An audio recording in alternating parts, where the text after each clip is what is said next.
Hello, welcome to my channel. Today I want to talk about the Hakone Freepass.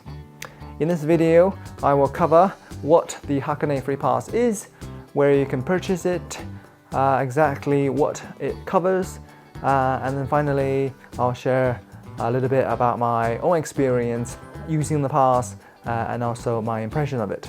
So let's get started.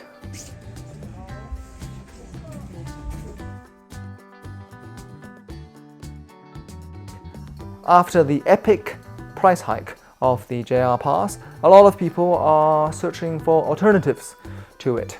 And may I introduce to you the Hakone Freepass, which is probably one of the most popular transportation passes for people who live in and around Tokyo.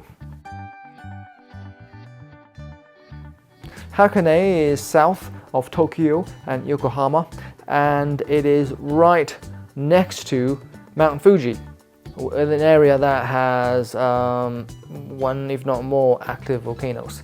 The area is very well known for its scenic beauty and also the number of hot spring hotels, which are known as onsen ryokans in Japanese. So the Hakone Freepass essentially covers all of your transportation needs, starting from Shinjuku and then all the way to Hakone and then in and around Hakone.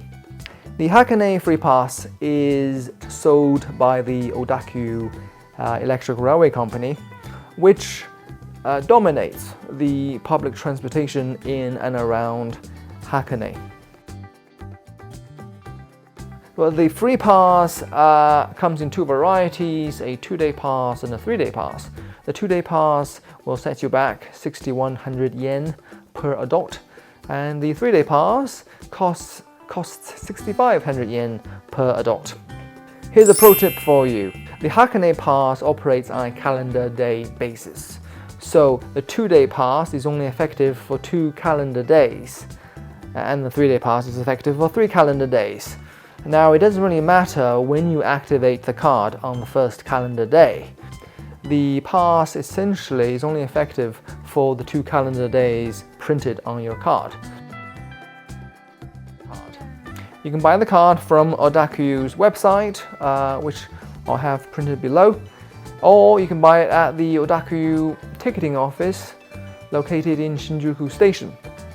Or, like I did, you can buy it from a ticketing machine. Now, pro tip number 2, if you do buy it from a ticketing machine, be very attentive to the effective period printed on your card, because the default period is the day of purchase and then the following day if you buy a 2-day pass. It covers the Odakyu train from Shinjuku Station to Odawara Station. That's about a 90-minute journey, and with no transfers in between.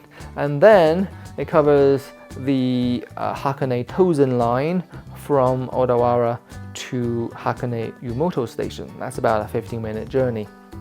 Now, if you don't want to transfer at Odawara, you can upgrade to the romance car. That will set you back 1,200 yen one way, and it goes directly from Shinjuku to Hakone Yumoto without the necessity of transferring in between. So once you are in Hakone Yumoto, you have to transfer to another Hakone Tozen train. You can take that all the way to Gora Station. At Gora Station, you have to get off and get on another train that's called the Hakone Cable Car, and that will take you to Suzan Station. Now this station has a couple of shops inside. I think there might be a restaurant, and then there's an area where you can take in the view while bathing your feet. From Suzan Station, you can take the Hakone Ropeway to Owakudani Station. Owakudani Station is a pretty popular tourist spot with a crater that is part of an active volcano. Now you will smell the station long before you arrive. Hop back on the cable car and take it all the way to the Togendai Station, which is the last station before Lake Ashi. This station is relatively big, and there's a cafeteria inside. And from there, the pass covers a pirate ship cruise that goes the length of Lake Ashi, and then on the other side, you can make your way to the bus station where there are several buses that will take you back to either Gora Station or to Hakone Yumoto Station, and from there you can retrace your step back to Shinjuku. So everything I just mentioned is covered by the Hakone Pass. If you buy these tickets all individually, and they will add up to an amount that greatly exceeds the cost of the Hakone Pass. Okay, so then lastly, just a few words about my own experience. Now, I've been to Hakone twice now, and each time the Hakone Pass was, in my mind, a must. Getting the pass will really make your trip a lot more seamless, more efficient, and a lot more time effective. Personally, I wouldn't go to Hakone without the pass. Unless you go there and make a beeline for your hot spring hotel and don't really care for anything else, then that's probably the only time it makes sense to skip the pass and just buy tickets individually.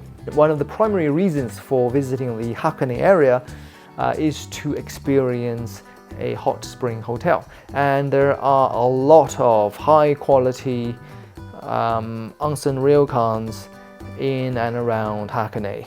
Hakone Yumoto is it's a hot spot for these hotels, and so is Gora Station.